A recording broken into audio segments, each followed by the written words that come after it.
Have you seen the Epstein files? I have not reviewed the entirety of it myself, but a good amount.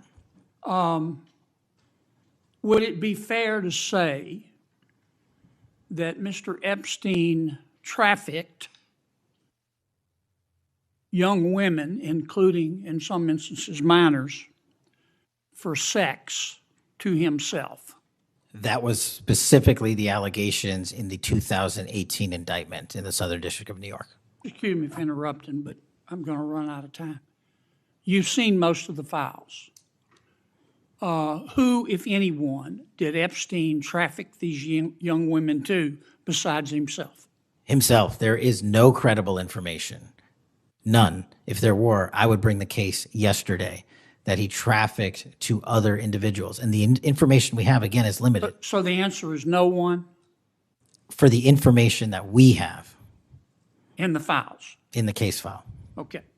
Now, President Trump has deferred to the FBI and the Department of Justice with respect to the Epstein records. He says it is your call about releasing them. So you're releasing them a little bit at a time. Is that correct? We're releasing as much as we can, but we are limited by 3 different court orders, and the department went back to each of those judges to waive those court orders or have them lifted, and each of those judges declined. Will you release all of them, or at least as many as you can? We will release everything we are legally permitted to do so.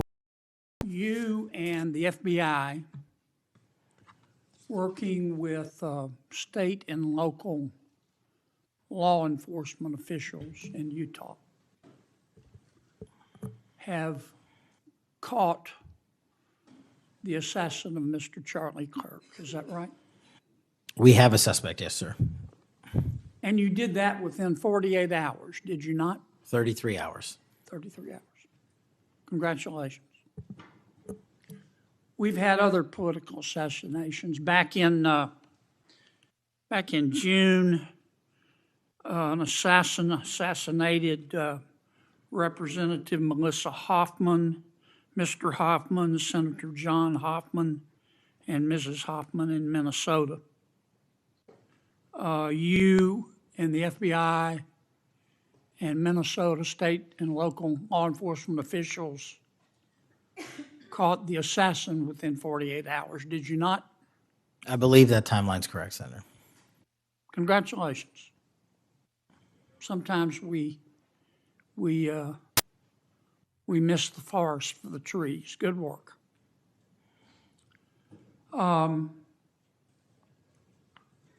Did Mr. Kirk's assassin act alone? As I've said since the beginning, Senator, it is very much an ongoing investigation, and I can't speak to the state charges. That's for the state to address on their own, but we are providing them with the same investigatory findings reporting the department. And as I noted to Senator, I believe it was Cornyn or Hawley, that there are a number of individuals that are currently being investigated and interrogated, and a number yet to be investigated and interrogated specific to that chat room. So we are very much in our ongoing posture of investigation. So others could have been involved? Yes, sir. Okay. I asked you this last time you were here. Kash, you remember Mr. Peter Strzok and Ms. Lisa Page? Yes, sir. Mr. Strzok was an FBI agent. Ms. Page was an FBI lawyer.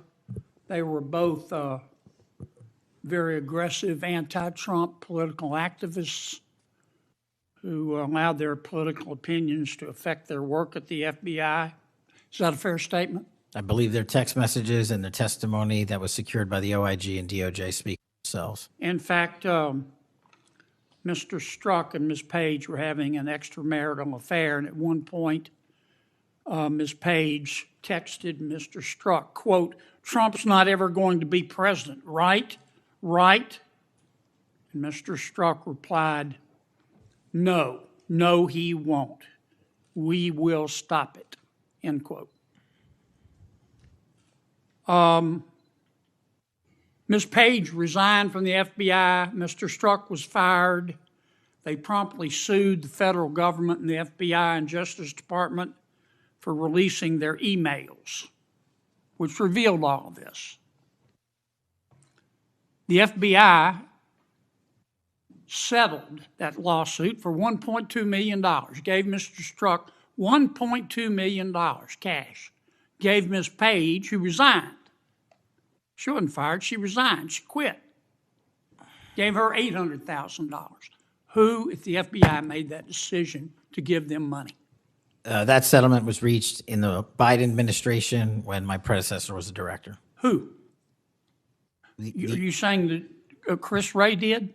The only people that can decide that settlement are the attorney general in conjunction with the director and the administration. Okay, so you're telling me that Attorney General Garland and Director Wray decided to give them the money? Is Yes, that right? sir. Yes, sir. Okay. Now, when you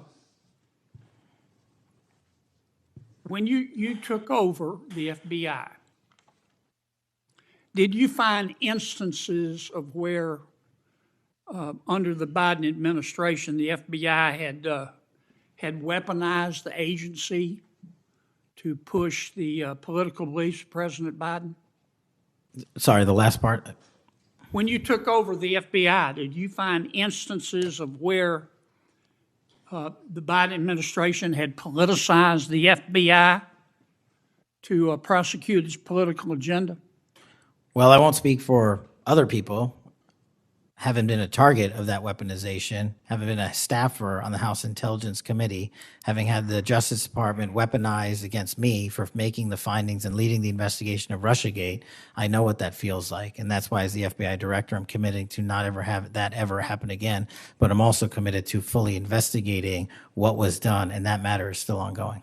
So I assume, I take it your answer is yes. Yes, sir. And you're firing those people, is that right? Anyone that politicizes their job at the FBI will not work at the FBI. Okay.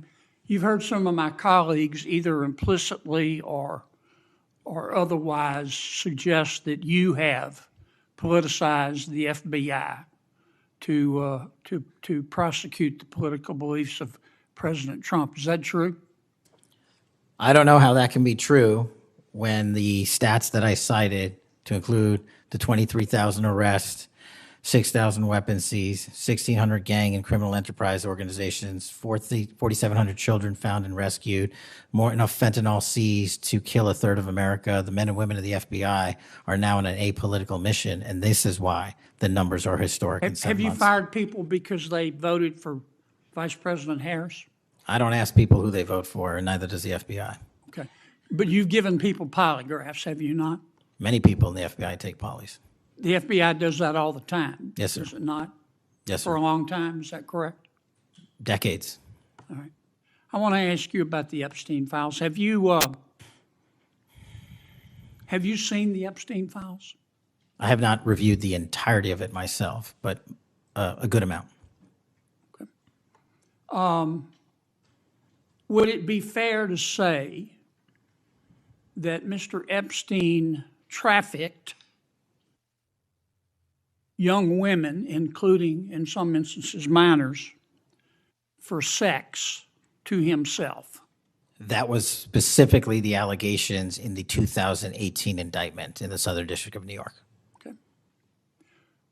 Who else did he traffic these young women to? In terms of what the investigation, again, going back to 2008, Mr. Acosta, who limited the investigation and limited the search warrants and limited the parameters of the investigation, the only thing we are able to speak to publicly, because he was given a non-prosecution agreement by Mr. Acosta, is that first time period from, I believe, don't quote me on this, 97 to 2001-ish. And then when the Trump administration courageously reopened it. Excuse me for interrupting, but I'm going to run out of time. You've seen most of the files. Who, if anyone, did Epstein traffic these young women to besides himself? Himself. There is no credible information. None. If there were, I would bring the case yesterday that he trafficked to other individuals. And the information we have, again, is limited. So the answer is no one For the information that we have in the files. in the case file. Okay. Now, President Trump has deferred to the FBI and the Department of Justice with respect to the Epstein records. He says it is your call about releasing them. And I understand that the department and the agency have decided to release them in cooperation with the House committee. Is that correct? Yes, sir. So you're releasing them a little bit at a time. Is that correct?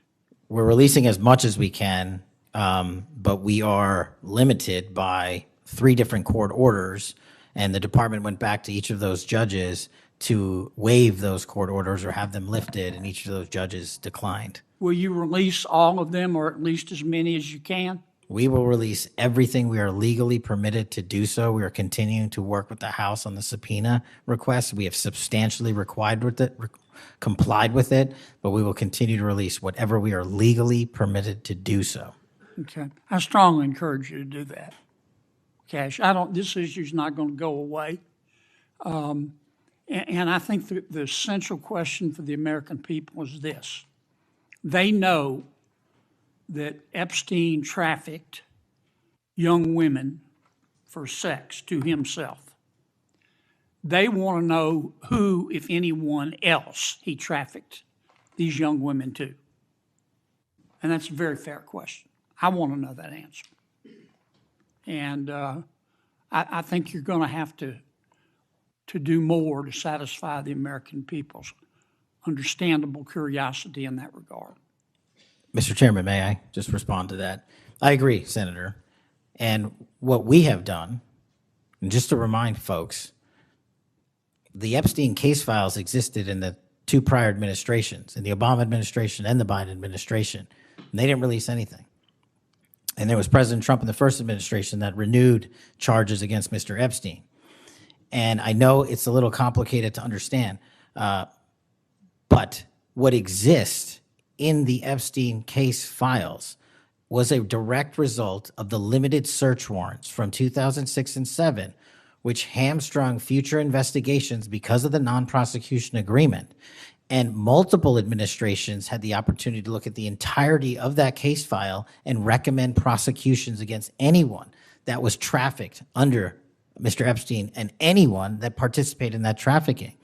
And the only person to bring charges was the prior administration against Mr. Epstein. Now, I am not saying that others were not trafficked and others were not involved.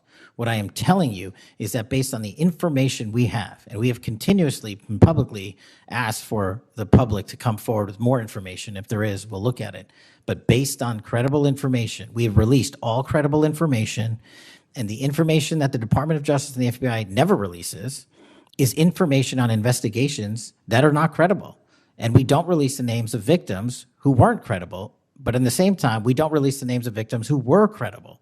And so that's by law. And so the information we are releasing now is historic, and it is also to the maximum capacity that the law allows. And I know that's not going to satisfy many, many, many people, but if they wanted it done right, then the investigation from its origination should have been done right, and he should not have been given a get-out-of-jail-free card to do jail on the weekends for 12 hours a day, and he should have been investigated fully for the entirety of his crime and criminal enterprise, not just from 1997 to 2001.